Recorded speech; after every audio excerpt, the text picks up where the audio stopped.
지난주에 요한일서에 대한 기본적인 전체적인 이제 그림은 말씀을 드렸고요. 그래서 이제 앞에서부터 쭉 보아나가려고 합니다. 오늘 요한 서신을 시작하는 이 서론의 말씀은 앞서 말씀드린 것처럼 요한복음에서 제시하였던 그 생명의 근원 되시고 말씀의 처음 되시는 예수 그리스도에 대한 그 복음 진리를 다시 한번 상기시켜 주면서, 또한 지금 이 에베소 교회의 정황에서 이 편지를 쓰고 있는 사도의 그런 목적, 그리고 사도의 마음이 무엇인지를 이 안에 함축하고 있습니다. 사실 이 성경에 나와 있는 많은 인물들은 말입니다, 이 모든 분들이 각자의 삶의 형편이 달랐고 믿음의 분량이 달랐고 다 달랐습니다만 공통된 게 있어요. 이게 무엇이냐면 참으로 행복한 사람들이었다는 겁니다. 어떤 사람은 신앙의 됨됨이가 좀 더 낮고 어떤 사람은 모자라고 그들의 삶의 형편 또한 그렇게 달랐겠습니다만 공통적인 것은 그들 모두가 참으로 행복했던 사람들이라는 것입니다. 그것을 바꾸어서 우리가 구원받은 사람이라고도 하고 신자라고도 이야기를 하지요. 그래서 이 행복이라고 하는 단어는 사실은 예수 그리스도 안에서만, 다시 말해 창조주이신 그분의 그 섭리 안에 그 한목적적인 삶 가운데 있을 때에 우리가 누리는 자연스러운 삶, 거기에서 느끼는 이런 정감, 이것이 이제 행복일 텐데, 예수 그리스도 밖에 있는 사람들도 막연하게나마 신의식이 있는 것처럼 인간의 가장 쾌적한 상태, 행복한 상태에 대해서 끊임없이 추구해왔고 그 방법들을 연구해왔습니다. 우리 국어사전에서는 행복을 그렇게 정의합니다. 우리의 마음에 차지 않거나 모자라는 것이 없어서 기쁘고 넉넉하고 푸근한 것을 행복이라고 이야기합니다. 그러니까 마음에 꽉 차지 않는 것도 없고 더군다나 결핍도 없고 또 마음으로는 기쁘고 넉넉하고 푸근한 것, 이것이 행복이라고 국어사전이 정의를 하고 있더라고요. 그래서 사실은 이 행복이라고 하는 이 정의 속에서도 성경에서 이야기하는 것과 다르지 않은 내용이 들어가 있습니다. 그래서 이 행복의 가장 중심에는 기쁨이 있어요. 이 행복의 중심에는 기쁨이 있고 그 주변을 감싸고 있는 이러한 여러 가지 조건들, 이런 것은 이러한 필요와 이러한 결핍들이 채워지는 것, 그리고 그것이 차고 넘쳐서 흘러가는 것, 이런 개념이 행복 안에 있습니다. 그런데 전도서 6장에서 보면 한 가지 불행한 일이 있다, 이렇게 이야기를 합니다. 한 가지 불행한 일이 있다. 근데 이게 뭐냐면 재물도 가지고 있고 부여도 가지고 있고 존귀도 가지고 있는데 그것을 누리지 못하는 것이 참으로 불행한 일이다라고 이야기를 합니다. 그러니까 바로 이러한 조건들, 재물과 부귀와 존귀라고 하는 이런 조건들과 그것을 누리는 이 누림, 이것이 기쁨이겠죠. 그러니까 조건과 누림이 한데 어우러졌을 때 이것이 참다운 행복이 된다는 것입니다. 그러니까 조건만 있어도 그것이 완전한 행복은 아니겠고, 또한 이러한 조건들이 완전하지 않은 상태에서 내면적으로만 누리는 누림만으로도 완전한 행복은 될 수 없다라고 이야기를 하는 것입니다. 그런데 이 세상에서 누리는 행복은 아주 찰나적이고 잠깐일 수밖에 없습니다. 그리고 부분적일 수밖에 없습니다. 왜냐하면 이러한 조건들 자체가 제한된 것이고 유한한 것이기 때문에 그렇습니다. 이 세상에 있는 그 어떤 것도 영원한 거 없습니다. 무한한 것 없습니다. 남고 넘치는 것 같아도 한계는 분명히 있습니다. 그러니 이러한 조건들, 행복을 이루고 있는 이러한 조건들 자체가 유한하고 조건적인 것이기 때문에 그 행복 또한 유한할 수밖에 없다는 것이죠. 성경에서도 욥이 그 행복에 대해서 이런 얘기를 합니다. 그들의 나를 행복하게 지내다가 잠깐 사이에 수월에 내려간다고 해요. 물론 이것은 이제 욥의 자신의 인생에 대한 고백인데 승승장구하고 정말 슬픔도 패배도 좌절도 실패도 몰랐던 그런 욥의 긴 세월이 막상 그런 것을 잃고 이런 절망과 고통의 시간에 들어오니까 하나도 기억되지 않더라 이 말이죠. 잠깐에 불과하더라 이 말이죠. 그런 욥이 또 그런 얘기도 합니다. 남기는 것 없이 모두 먹으니 그 행복이 오래가지 못할 것이다. 다시 말해 내가 누리고 기뻐하는 이러한 모든 것들이 사라지면 행복 또한 뽕 하고 사라진다라고 이야기를 합니다. 그래서 이런 것에 관련된 속담들이 많이 있잖아요. 그죠? 화무 11호, 또 권불 10년이며, 또 세옹지마. 찾아보니까 월만치큐, 이게 잘 안 쓰는 단어인데, 달이 차면 기울어진다. 이걸 월만치큐라고 하더라고요. 항상 이 세상에 일어나는 것은 변화무쌍합니다. 언제 어떻게 될지 모릅니다. 그러니까 다 가진 것 같지만 항상 무엇이에요? 다 잃을 것에 대한 염려를 놓을 수가 없어요. 다 가졌지만. 우연히 옛날 김재규 씨 청문회 옛날 마지막 군사법정에서 비공개 이렇게 재판했던 게 떠가지고 이제 그걸 잠깐 들어봤어요. 들으면서 그런 생각한 거예요. 박정희 대통령이 유신으로 불법적으로 이렇게 대통령이 되고 나서 다시 한 번 더 하려고 할 때 그때 이제 김재규 씨가 그랬대요. 이렇게 통일치 국민의 대의원들 써가지고 이게 불법적으로 이렇게 안 하셔도 그냥 직접 선거를 해도 이건 99.9% 당선되니까 이렇게 하지 마십시오. 근데 굉장히 엄하게 꾸짖으면서 그대로 해라. 불안한 거예요. 다 된 건데 그렇게 할 필요 없는데 불안한 거예요. 그것이 이 세상에서 누리는 행복이라는 것입니다. 근데 오늘 이 서신서를 쓴 사도 요한은 그렇지가 않은 거예요. 이 세상에서 누렸던 그런 행복, 그런 것이 아니라 정말 그 불변의 조건과 그 영원한 기쁨을 누리는 그 완전한 행복, 그 영원한 행복, 그 행복을 자기가 맛보고 가지고 있다는 거예요. 그래서 이것을 어떻게 해요? 가르쳐주고 싶은 겁니다. 가르쳐주고 싶은 겁니다. 그러니까 내 안에 있는 이 기쁨과 이 빼앗길 수 없는 놀라운 이 행복을 나누어주고 싶은 거예요. 같이 하고 싶은 것이에요. 바로 그것이 이 성경에 있는 모든 전도자들의 공통적인 생각이었고 공통적인 염원이었던 것입니다. 그 사도 요한은 뭐라고 하는 거예요? 그 원인, 그 행복, 그 참다운 기쁨, 그 기쁨의 원인이 바로 여기서는 생명의 말씀이라고 얘기를 하는 겁니다. 이 생명의 말씀. 그래서 그 1절에서 그 생명의 말씀에 대해서 이야기를 하는데요. 이 생명의 말씀, 시작은 지금 우리 성경에는 지난번 말씀드렸던 것처럼 태초부터 이렇게 되어 있지만 원래는 그렇지 않다고 그랬죠. 어느 성경에는 그것은 태초부터 있었다. 되게 궁금한 거예요. 그것은 태초부터 있었다. 그러면 딱 편지를 읽을 때 뭘 얘기하는 거지? 이거죠. 또 그것은 우리가 들어온 것이다. 또 그것은 우리가 보아온 것이다. 또 그것은 우리 눈으로 목격하고 우리 눈으로 보아한 것이고 그것은 손으로 그러니까 목격한 것이고 손으로 만져온 것이다. 그리고 나서 생명의 말씀에 대한 것이다. 이렇게 이야기를 합니다. 그러니까 그것이라고 하는 이것이 4번 대명사로 쓰이면서 이 편지를 읽는 이로 하여금 궁금하게 해요. 그런데 말입니다. 참 재미있는 게 있습니다. 여기에 보면 동사가 그러니까 주어가 4개가 쓰이는데요. 있었다. 그죠? 그 다음에 들어왔다, 보아왔다, 목격하였다, 만져왔다. 5개네요. 그런데 이 동사들이 시제가 달라요. 맨 앞에 태초부터 있었다라고 하는 것은 과거 시제로 썼습니다. 그러니까 보통 우리가 글을 쓸 때 과거 시제라고 하는 것은 지금에 대한 부정이에요. 현재에 대한 부정의 의미를 나타냅니다. 나 옛날에 좀 살았지. 이건 뭐예요?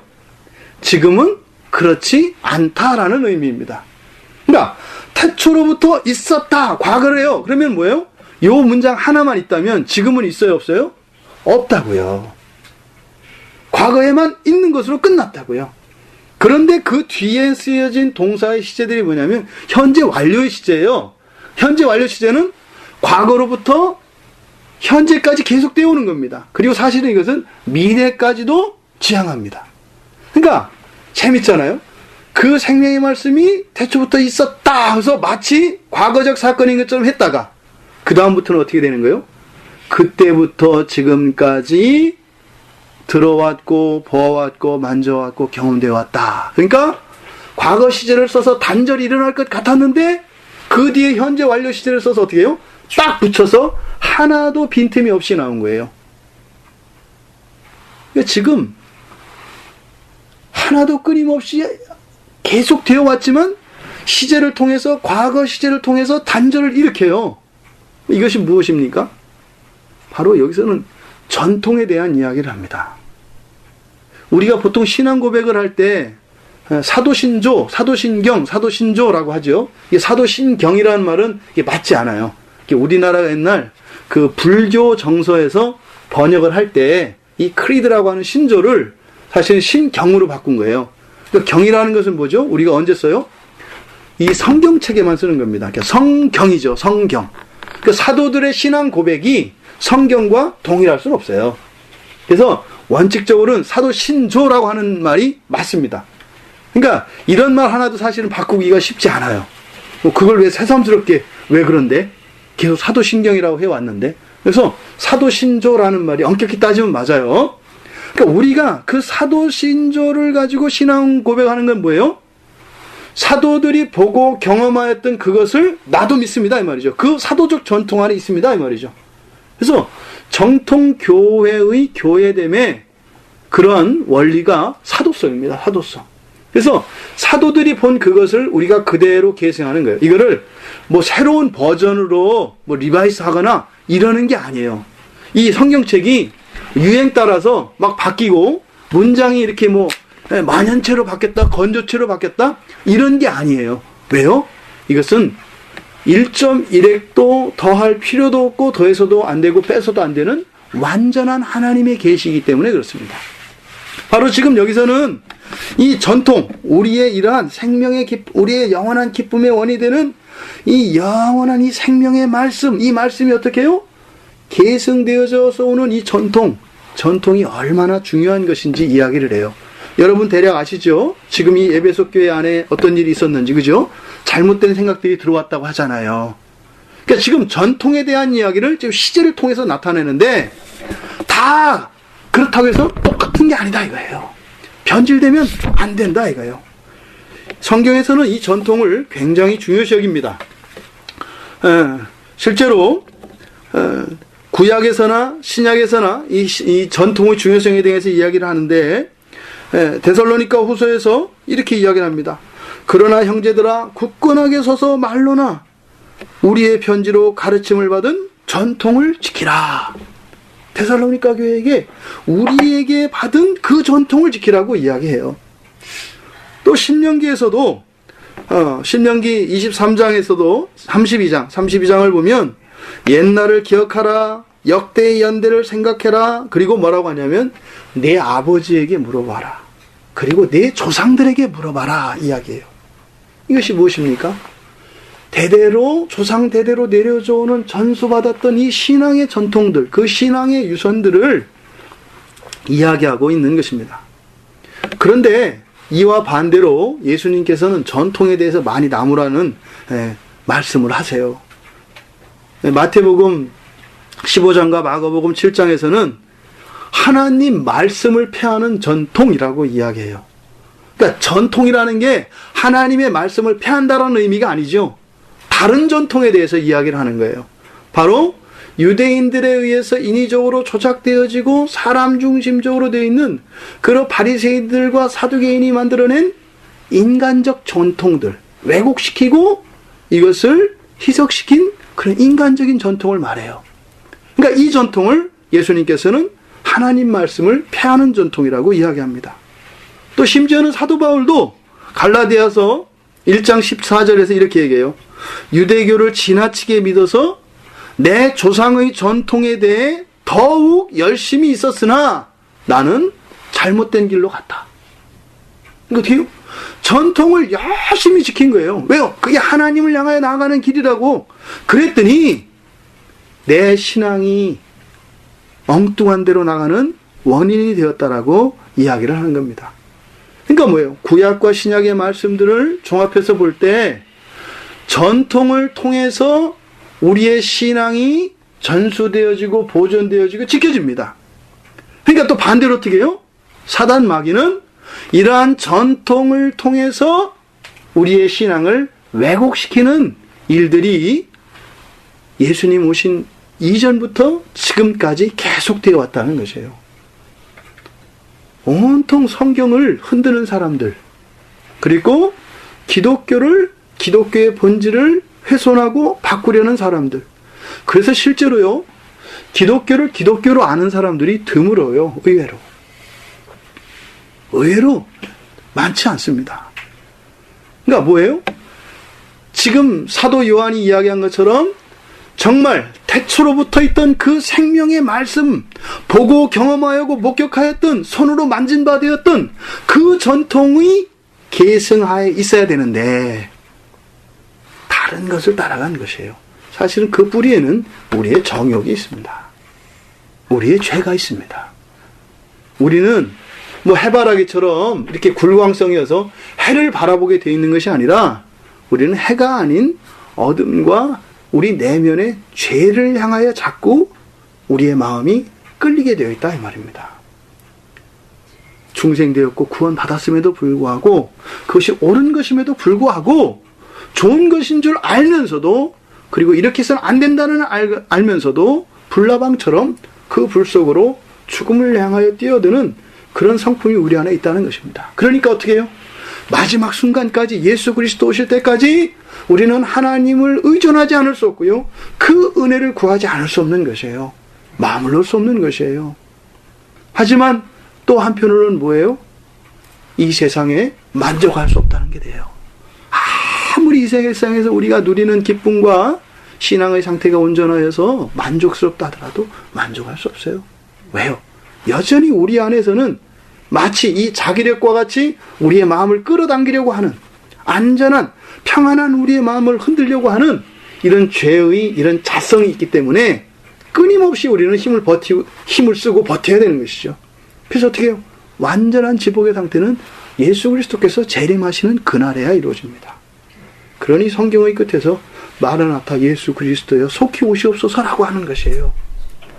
이 세상에 우리가 무엇이 부족한 게 있거나 불행하다는 의미가 아니죠. 이 세상을 살며 이런 고난 가운데서도 우리가 넉넉히 살 수 있다 이거죠. 천국의 그 기쁨을 누릴 수 있다 이것이죠. 하지만 이 세상에 안주하게 하지는 않는다. 그 영원한 하나님 나라를 우리가 바라보게 된다라는 것입니다. 그래서 이 교회의 사명은 이런 신앙을, 바른 신앙을 바르게 계승하고 전수하고 더 나아가 발전시키는 것, 이것이 교회의 사명이라고 할 것입니다. 그러니까 교회의 사명이라는 것은 곧 무엇이에요? 우리들 가정의 사명이기도 하다는 말입니다. 제가 그렇게 얘기해요. 우리가 이제 결혼을 해서 가정을 꾸리면 일단 가정을 꾸려나가야 되잖아요. 이런저런 일들이 있지 않겠어요? 회사에 출근해야 되고, 또 집을 정돈하고, 또 자녀들 교육시키고 하는 이런 것들이 있지 않겠습니까? 그러니까 그런 모든 일이 반이에요. 우리 인생의 의미와 가치를 따질 때 모든 것이 반이라고요. 그리고 나머지 반은 뭐예요? 신앙을 전수하는 게 됩니다. 이 가치가 자리매김이 안 되면 이상하게 뜻대로 안 돼요. 왜 그러지? 왜 이런 일이 일어나지? 이렇게 되는 겁니다. 왜요? 차면 넘치거든요. 인생의 분량을 반으로 쳤을 때 그걸 바가지라고 보세요. 이렇게 빠르게 반으로 쪼개져 있는 비어있는 박이라고 보세요. 그러니까 우리가 하는 수고와 열심과 헌신과 봉사가 이렇게 계량화돼서 박을 채우게 되는데, 우리가 하는 이런 세상에서 노동하고 서로 사랑하고 기뻐하며 누리며 경험하고 공부하는 모든 것들이 반쪽 바가지에 차는 것이라고요. 반쪽 바가지는 뭐예요? 우리 신앙으로 채워야 되는 것이라고요. 말하자면 땅의 자원으로 반, 하늘 자원으로 반을 채워야 된다 이 말이에요. 이쪽 게 남았다 그래서 이것이 반쪽 바가지를 채워지지 않는다 이 말입니다.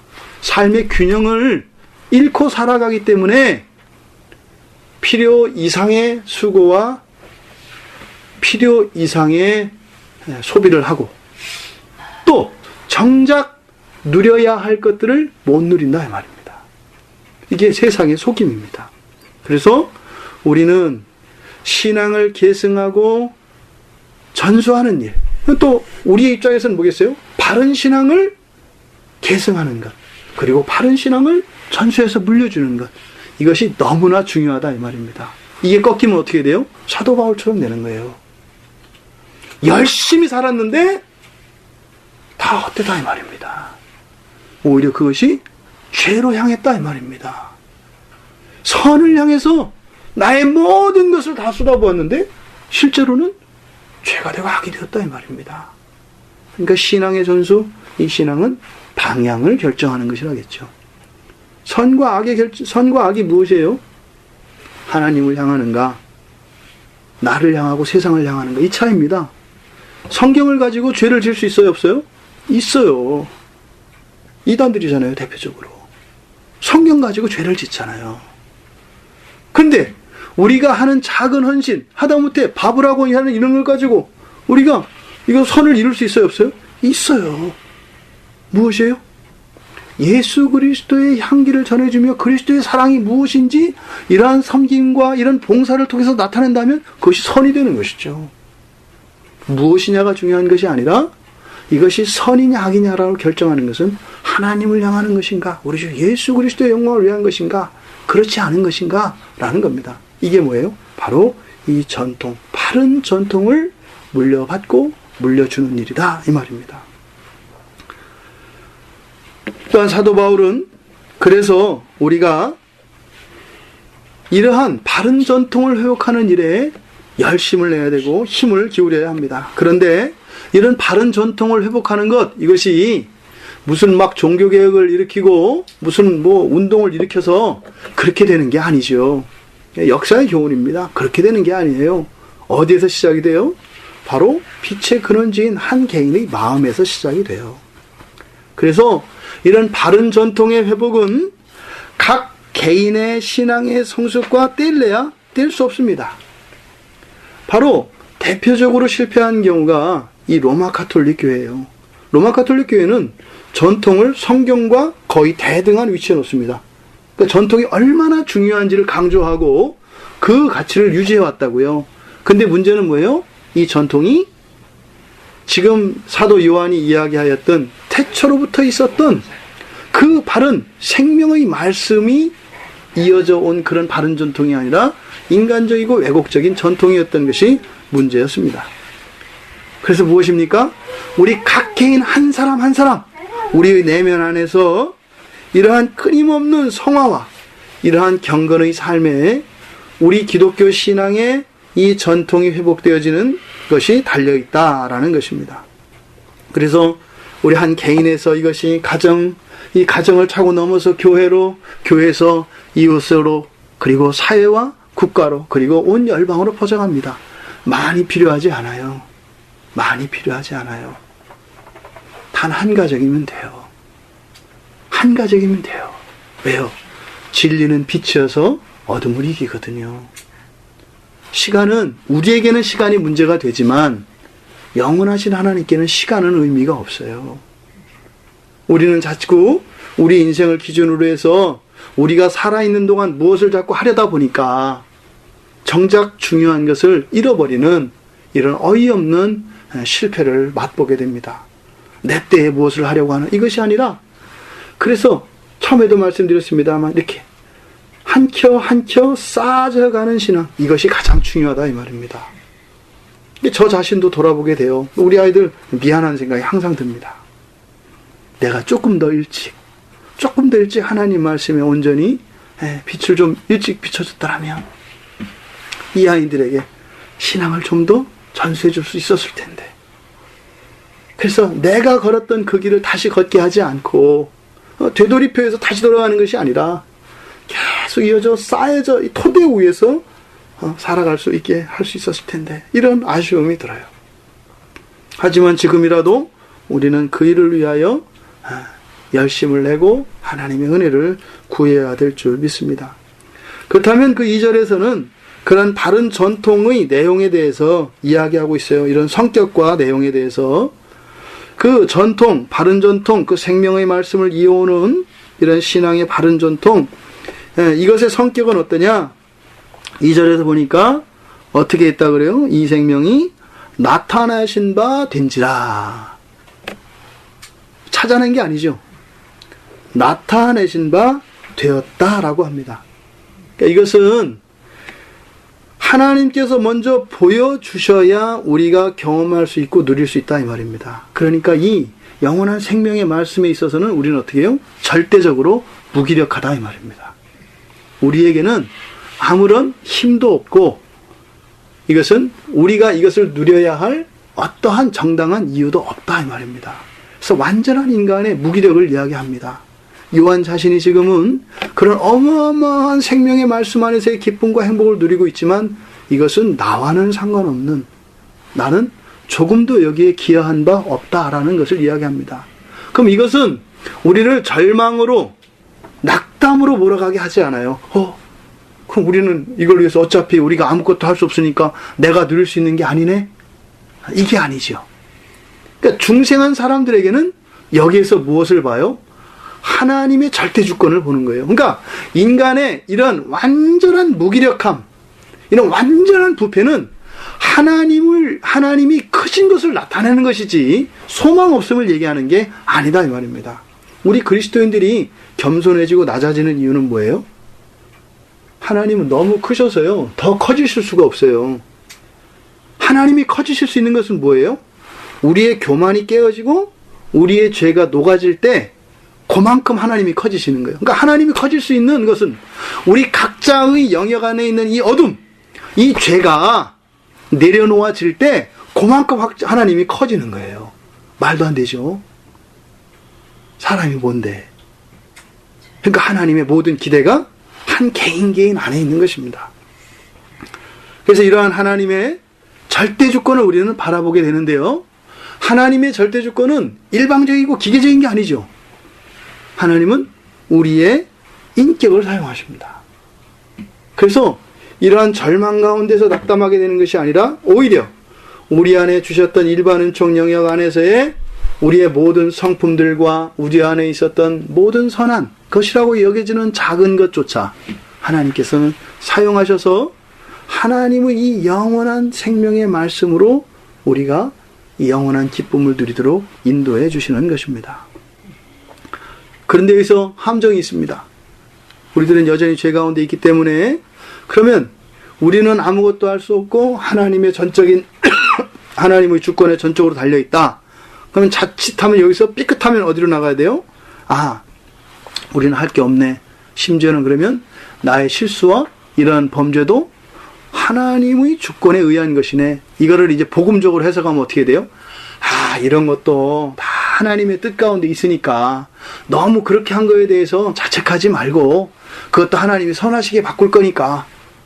결과는 맞아요. 결과는 신자들은요, 죄조차도 하나님께서 선한 것으로 반드시 바꾸십니다. 반드시 바꾸세요. 비참하고 지워버리고 싶은 그런 과거의 기억들, 그런 상흔들조차도 하나님께서는 아름다운 보석으로 바꾸세요. 분명히 바꾸세요. 근데 그것은 하나님이 그렇게 하셔서 찬양 받으실 내용이지, 우리의 그런 죄에 대한 기억들과 이런 것이 하나님의 영광을 높이는 데 쓰임을 받았다고 자랑할 수 있는 근거가 되어서는 안 된다 이 말입니다. 그 죄에 대해서 하나님이 어떤 감정을 가지신지 예수 그리스도의 십자가의 사건을 통해서 드러내어 보여주셨잖아요. 자기의 독생자를 죽이신다고요.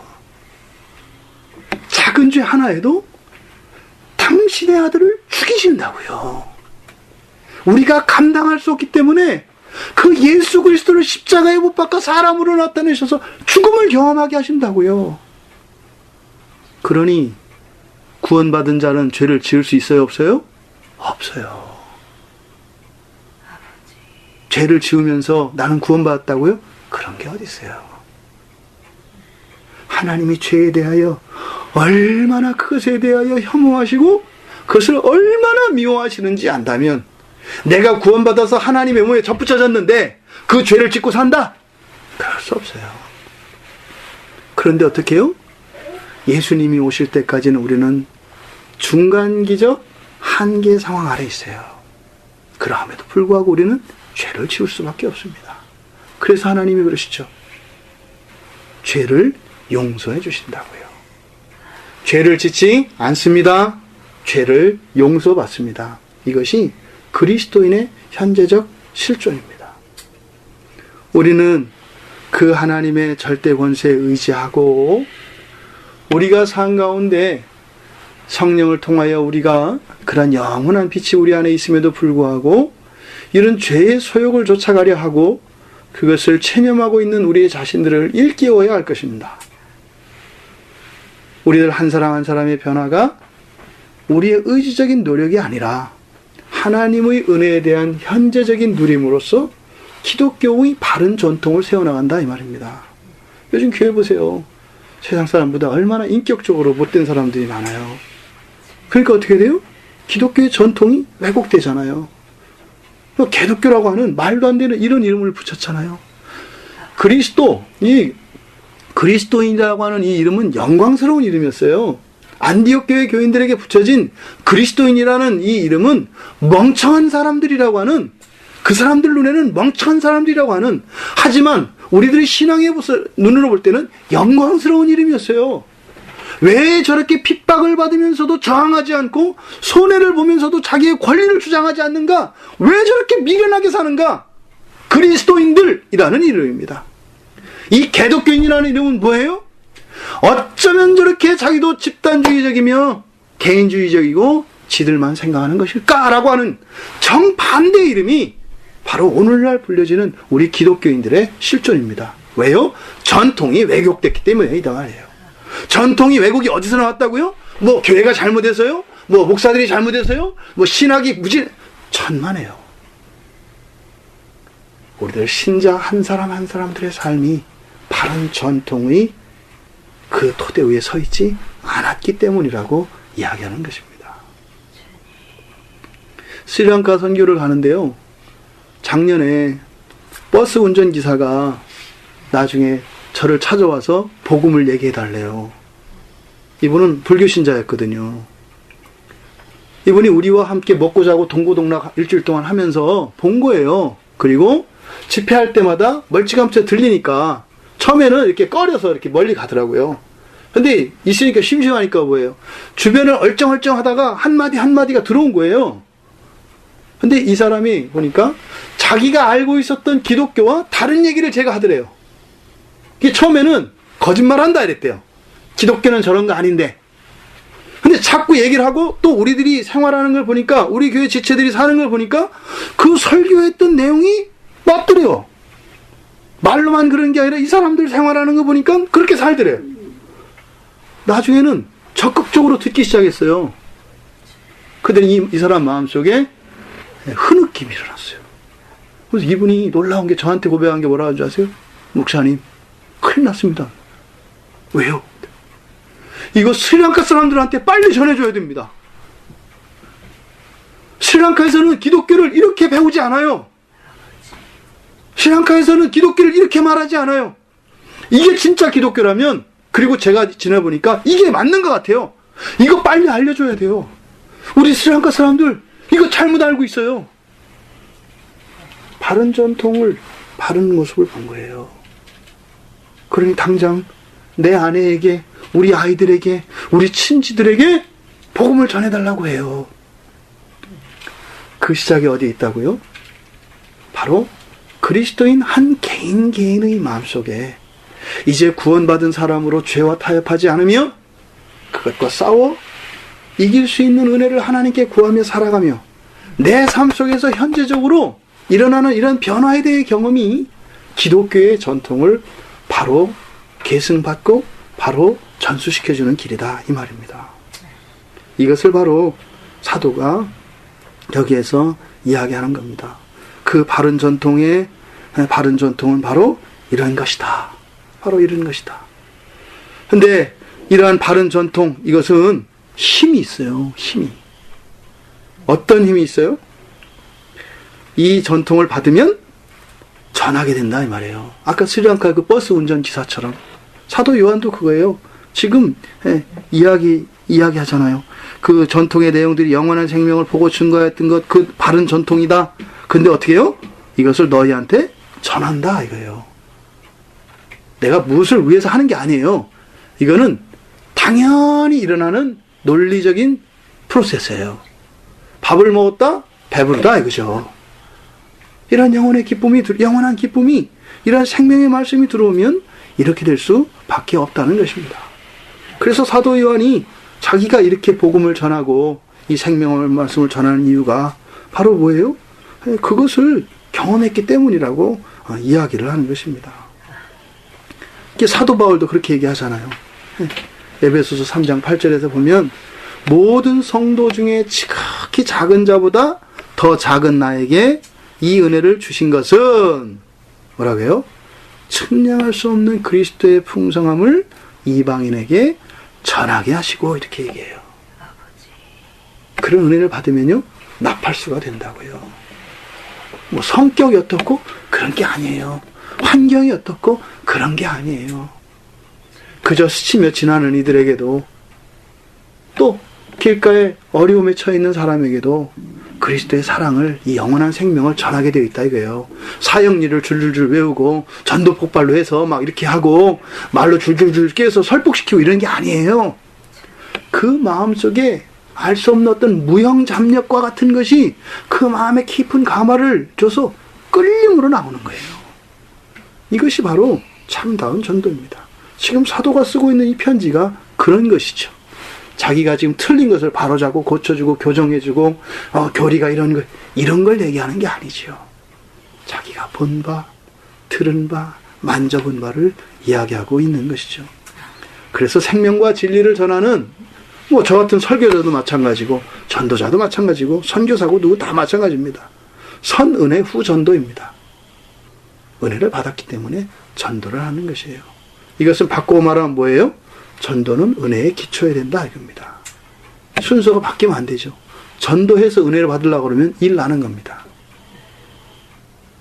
그래서 먼저 은혜가 충만하기를 구하고 그러면 그 결과로서 자연스럽게 나오는 전도는 저절로 이루어지는 것이죠. 우리들이 잘못하는 것이 잘못 구하는 게 그런 거예요. 먼저 우리가 은혜를 구해야죠. 은혜가 넘쳐야죠. 은혜가 넘쳐야 이런 일들을 할 수가 있는 것입니다. 그래서 누구도 자기의 공로를 주장할 수 없습니다. 그래서 예수님께서 그러셨잖아요. 제자들에게 권능을 거저받았으니 거둬주라고요. 요즘에 거저 안 줘요. 요즘에는 다 돈 주고 사야 돼요. 이게 언제부터 이렇게 바뀌었는지 모르겠어요. 설교도 이렇게 다운받으려면 돈 내고 다운받아야 되고요. 이게 말도 안 돼요. 그러니까 거저 주지 않는, 그러니까 이미 교회를 자본주의가 확 덮어버렸어요. 이미 사도 요한이 지금 이야기하고 있는 이런 바른 전통이 왜곡되었다는 것을 우리는 어렵지 않게 알 수 있습니다. 이러한 생명의 말씀, 이렇게 기쁨의 원이 되어지는 생명의 말씀, 그런 바른 전통으로 바르게 전수되어져야 하는 그 핵심, 그게 바로 이 이야기하고자 하는 이 전통의 핵심이고 그 생명의 원천인데 그게 무엇이겠어요? 바로 예수 그리스도이시겠죠. 예수 그리스도. 주라 부르는, 구약에서는 여호와를 주라 부릅니다. 신약에서는 예수님을 주라 부릅니다. 여호와 이퀄 예수 그리스도입니다.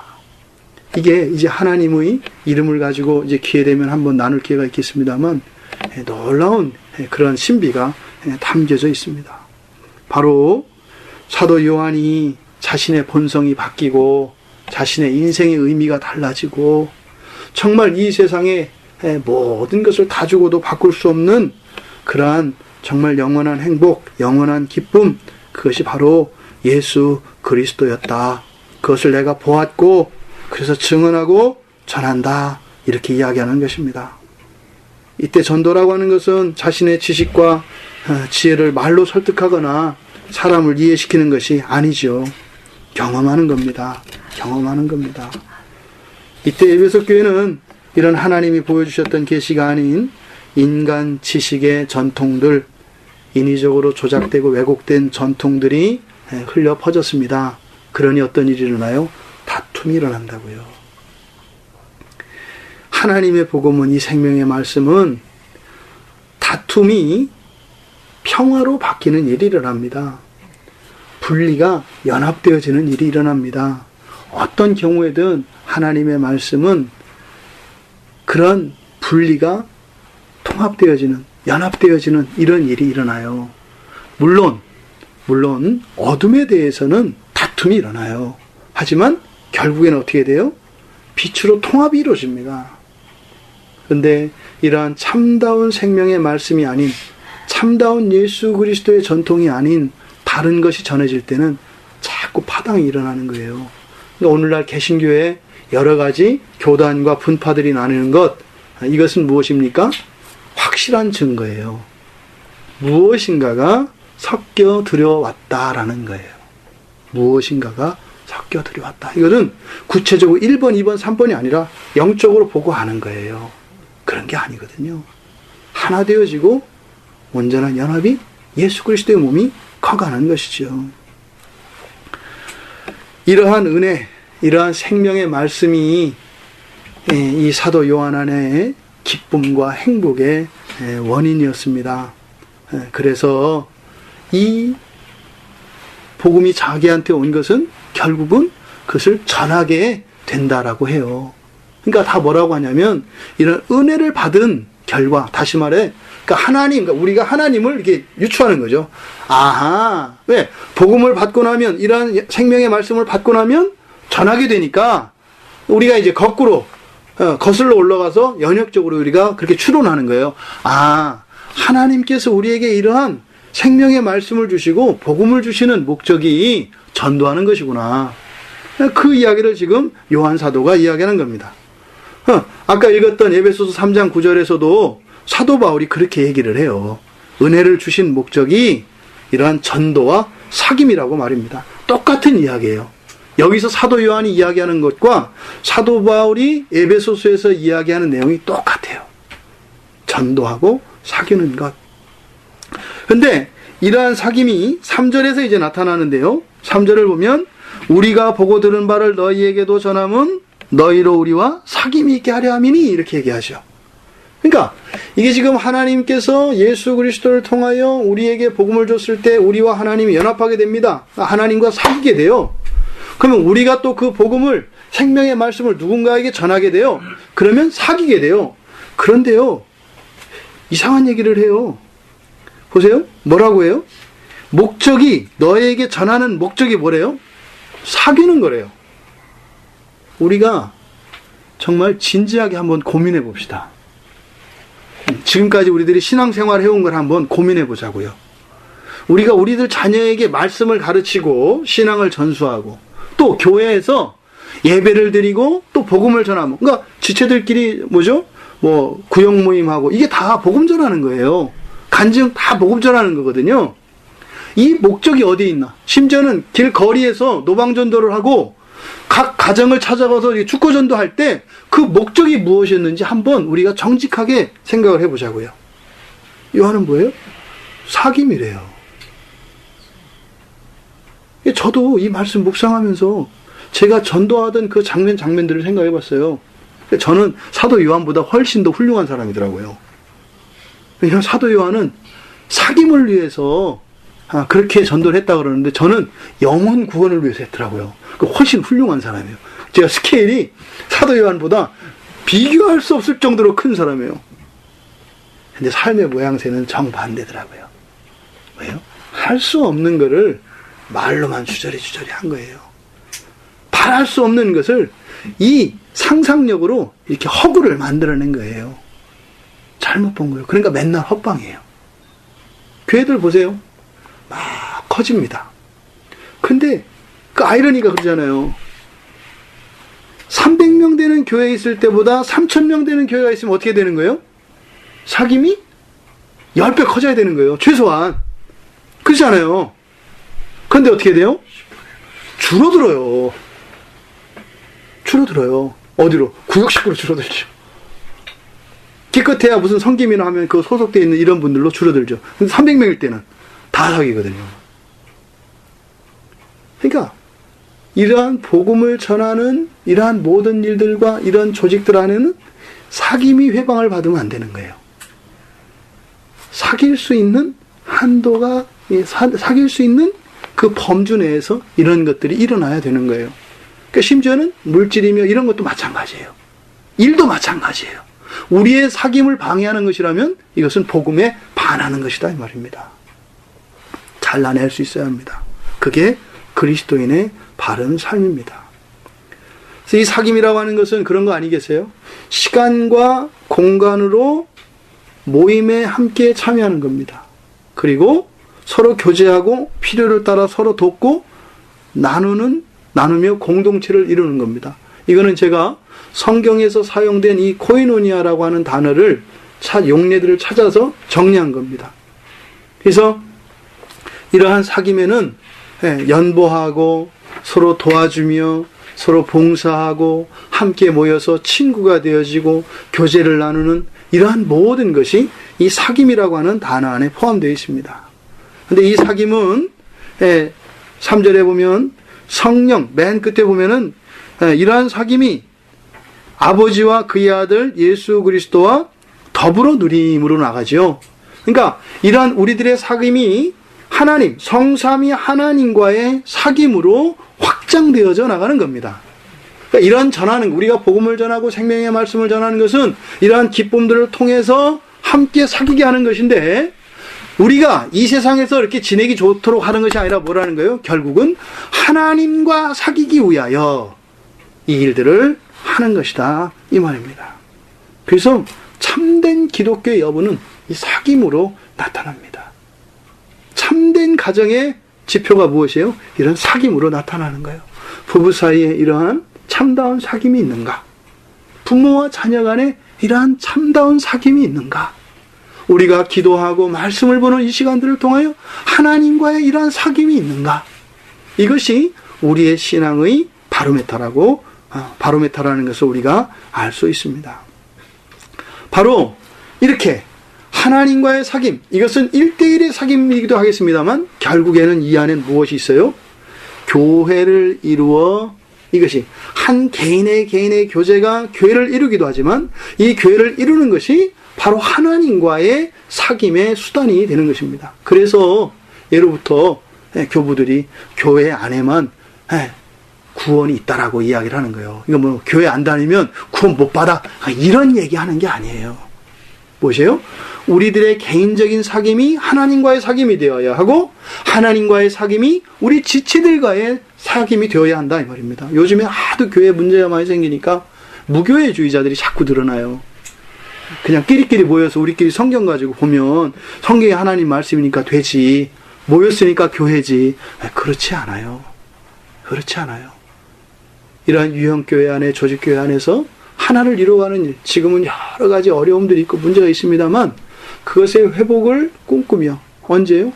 예수님 오시면 모든 거 다 해결돼요. 지금은 비록 형제간에 서로 이렇게 대립하고 뭐 교리적으로 뭘로 이렇게 갈라져 있습니다만 주님이 오시면 그런 모든 오해가 풀릴 겁니다. 그리고 완전한 그리스도의 몸으로 하나 되어질 것입니다.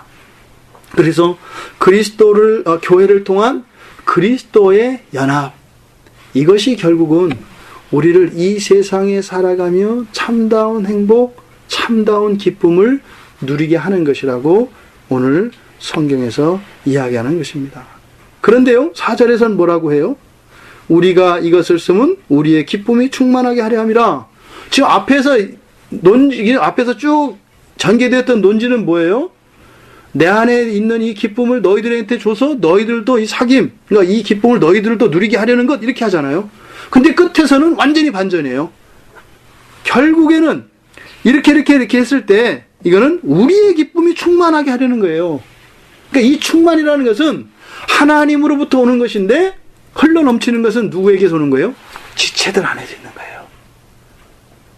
그러니까 지체의 기쁨, 지체의 행복이 나의 기쁨과 행복을 충만케 한다 이 말입니다. 그러니까 교회와 우리가 떨어질 수가 없는 것이에요. 지체들 간에 이런 사귐이 있지 않고서는 채워질 수 없다는 겁니다. 근데 이것은 어디서요? 하나님 예수 그리스도 안에서 이루어져야 되는 것이라고 성경은 우리에게 이야기합니다. 그래서 구약에 가보면 결국에는요, 율법도 다 그렇게 얘기해요. 신명기 10장 13절에 보면 내가 오늘 내 행복을 위하여 내게 명하는 여호와의 명령과 규례 그래요. 너를 구원하는 뭐 이런 게 아니에요. 뭐를 위하여? 내 행복을, 오직 내 행복을 위하여 전하는 여호와의 명령과 규례라고 이야기합니다. 또 이스라엘 백성들이 행복한 이유가 바로 여호와의 구원이라고 얘기해요. 이스라엘이여 너는 행복한 사람이로다. 여호와의 구원을 너같이 얻은 백성이 누구냐?